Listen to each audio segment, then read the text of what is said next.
Assalamualaikum. Waalaikumsalam warahmatullahi wabarakatuh. Terlebih dulu saya nak ucapkan terima kasih banyak pada Umi sebab buatkan air penawar tu. Period saya tak datang lebih kurang 5 bulan. Masya Allah. Datang pun sikit-sikit. Saya minum air penawar Umi beserta air sirih. Darah period saya keluar banyak sangat-sangat. Allahu Akbar. Alhamdulillah ya Allah. Terima kasih. Sampai satu hari tu 5-6 pad untuk malam tu saya pakai. Saya keluar darah berketul-ketul. Masya Allah, tabarakallah, hebat kuasa Allah.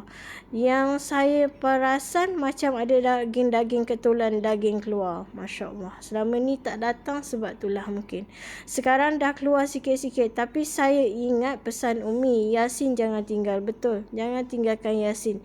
Saya dengar je Yasin setiap hari, pagi, petang, malam, sambil zikir. Alhamdulillah, Masya Allah, Allah Maha memberi ilmu. Walaupun tak dapat baca Yasin, sekurang-kurangnya dengar.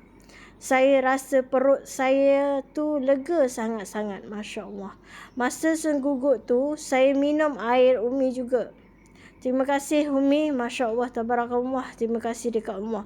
Bukan saya tak nak beli jamu ni Umi, tapi sebelum ni saya ada saya elak untuk makan benda yang ada collagen ataupun jelly. Agak-agak. Kalau air tu insya-Allah boleh. Maafkan saya ya. Apa-apa terima kasih banyak Umi. Tolong saya. Semoga period saya lepas ni lancar macam biasa. Segugut saya hilang. Masya Allah, tabarakallah. Semoga boleh ada dibenarkan oleh Allah SWT makan jamu montok. Amin. Masya Allah, jangan fikir bukan-bukan lah.